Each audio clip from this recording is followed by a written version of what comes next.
Sir ఇప్పుడు మనం Telangana AP ఒక కంపారిజన్ చేస్తే తెలంగాణలో ఎవరు అవునన్నా కాదన్నా బీసీ మూమెంట్ బీసీ వాదం అనేది బలపడతా ఉంది.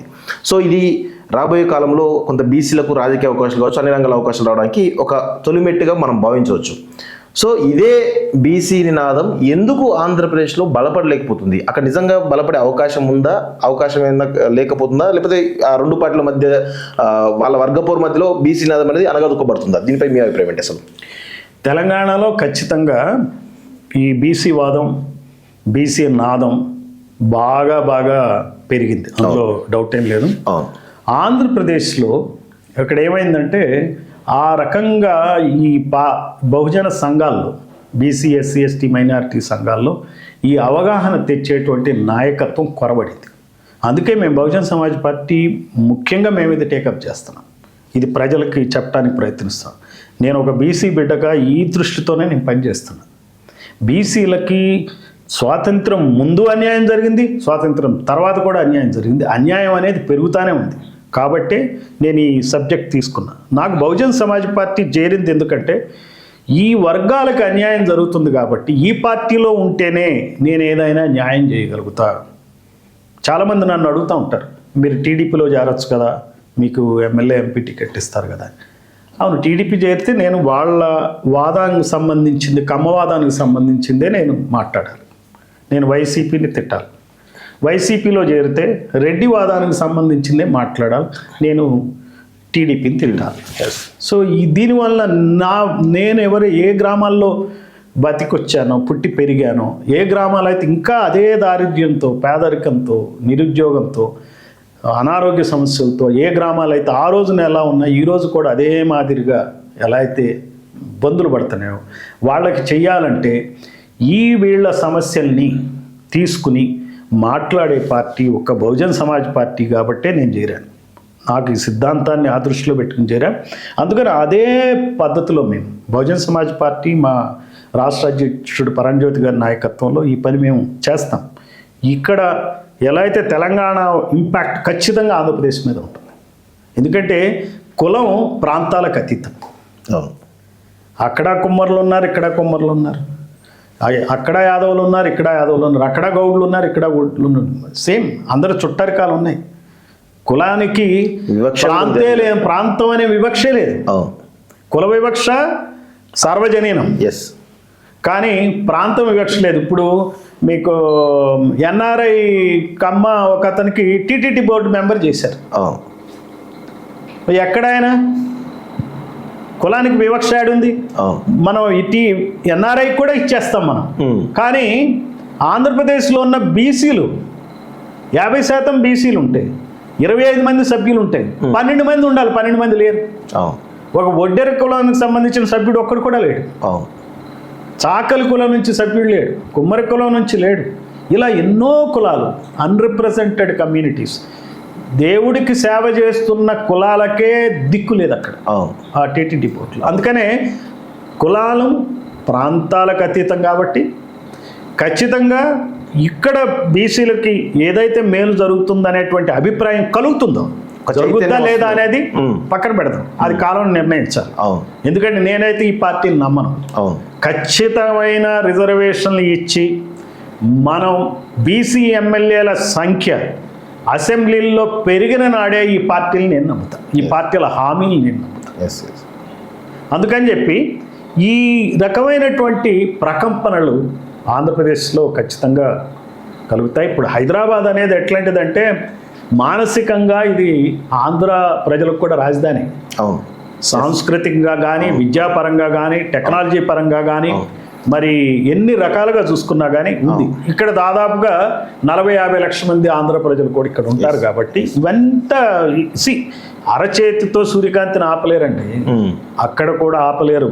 కులగణన ఖచ్చితంగా హామీ ఇవ్వాల్సి వస్తుంది, చేయాల్సి వస్తుంది. ఆంధ్రప్రదేశ్ ఇప్పుడు తెలంగాణలో కులగణన అనేది రేపటి నుంచి నవంబర్ 6వ తారీఖు నుంచి జరగబోతుంది. దాదాపు 15 రోజుల పాటు కులగణన చేసిన తర్వాత ఒక డెడికేటెడ్ కమిషన్ కూడా ఏర్పాటు చేయడం జరిగింది. సో 1 మంత్ లోపల వాళ్ళు కూడా రిపోర్ట్ ఇస్తారు. దాని తర్వాత స్థానిక సంస్థల్లో రిజర్వేషన్ పెంచిన తర్వాత ఎన్నికలు నిర్వహించాలనేది కాంగ్రెస్ పార్టీ విధానం కనబడతా ఉంది.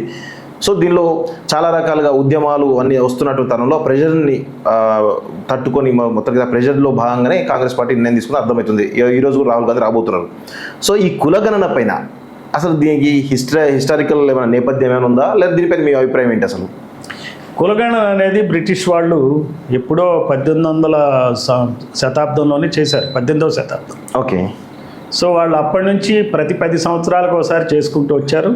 1931లో జనాభా గణనతో పాటు కులగణన చేశారు. 1931లో కులగణన చేయటం ఇప్పటి వరకు మనకి కులపరమైనటువంటి గణాంకాలు 1931 సెన్సస్ ఆధారంగానే మనం మాట్లాడుతుంటాం.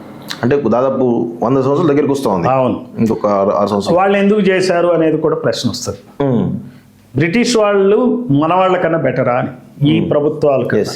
అంటే బ్రిటిష్ వాళ్ళని మనం అభినందించాలా, అభిమానించాలా మన పాలకులతో చూస్తే అంటే బ్రిటిష్ వాళ్ళు చేసిన దానిలో ఒక ప్రయోజనం ఉంది.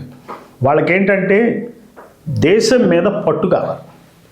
ఈ దేశం మీద పట్టు కావాలంటే కులాల మీద పట్టు కావాలి. ఎందుకంటే ఈ కులాల ఆధిపత్యంలోనే గ్రామాలు ఉన్నాయి కాబట్టి అసలు ఎవరు ఎంత ఉన్నారు అనే నంబరు తెలుసుకోవడం వాళ్ళకి చాలా అవసరం అనిపించి వాళ్ళ ఉద్దేశంతోనే స్వార్థంగానే ఆలోచించి చేశారు.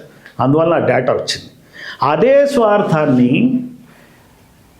మన పాలకులు ప్రదర్శిస్తున్నారు. 1931లో లాస్ట్ సెన్సస్ జరిగితే 1941లో చేయాలి. అప్పుడు రెండో ప్రపంచ యుద్ధం వచ్చింది కాబట్టి మొత్తం అడ్మినిస్ట్రేషన్ బిజీగా ఉంది కాబట్టి బ్రిటిష్ ప్రభుత్వం చేయాలి. 1951లో భారతదేశ ప్రభుత్వం చేయాలి. చేస్తే ఏమవుతుంది, వీళ్ళ గ్రామాల్లోకి వీళ్ళకి ఆల్రెడీ పట్టుంది. ఒక కమ్మ గ్రామం, ఒక రెడ్డి గ్రామం, ఒక వెలమ గ్రామం, ఒక రాజపుట్టు గ్రామం, ఒక బ్రాహ్మణ జమీందారు గ్రామాలు అన్నీ ఉన్నాయి అన్ని చోట్ల. ఒక్కొక్క కులం ఏళ్తుంది అక్కడ ఆల్రెడీ. ఏలే వాళ్ళే అసెంబ్లీల్లో పార్లమెంట్లో ఉన్నప్పుడు కులగణన చేయాల్సిన అవసరం ఉంది వీళ్ళకి. వాళ్ళు ఆల్రెడీ పాలిస్తున్నారు. ఈ రోజు కూడా గ్రామాలను పాలించేది ఈ కులాలే. మిగిలిన వాళ్ళంతా పాలితులుగా, సబ్జెక్ట్స్గా అయ్యా బాబు అని చెప్పి ఆ గ్రామాల్లో తిరగాల్సిందే. నీ బాంచన్ నీ కాల్మొక్త అని అనకపోవచ్చు. లాంగ్వేజ్ ఆ లాంగ్వేజ్ వాడకపోవచ్చు కానీ బాడీ లాంగ్వేజ్ మాత్రం అదే ఉంటుంది. అంతే కదండి. పదాలు ఉండకపోవచ్చు, బాడీ లాంగ్వేజ్ మాత్రం సేమ్. అయ్యా నీ బాంచన్ నీ కాల్మొక్త అనే ధోరణిలోనే వాళ్ళకి నడుస్తున్నప్పుడు వాళ్ళు కులగణన చేయాల్సిన అవసరం ఉంది. కులగణన చేస్తే కులగణన అనేది ఎక్స్రే లాంటిది. సమాజం ఏంటి అని తెలిసిపోతుంది. ఎంతమంది రెడ్లు ఉన్నారు, ఎంతమంది కమ్మలు ఉన్నారు, ఎంతమంది వెలమలు ఉన్నారు, ఎంతమంది ఎమ్మెల్యేలు, వాళ్ళ ఆర్థిక, రాజకీయ, సామాజిక పరిస్థితి. సో రాజకీయ అధికారం పోతే ఆర్థిక అధికారం పోతుంది, సామాజికంగా వాళ్ళకి పట్టుపోద్ది. అప్పుడు వాళ్ళు ఏమవుతారు? అందుకని చెప్పి కులగణన చేయటానికి వాళ్ళకి ఇష్టం ఉండదు. దీన్ని ఏదో రకంగా నీరుగార్చాలి. ఈ కులగణనలో చాలా అవకతవకలు వస్తాయి. కులగణనలో కొన్ని అవకతవకల ఆధారంగా కోర్టుల్లో పిటిషన్లు పడతాయి.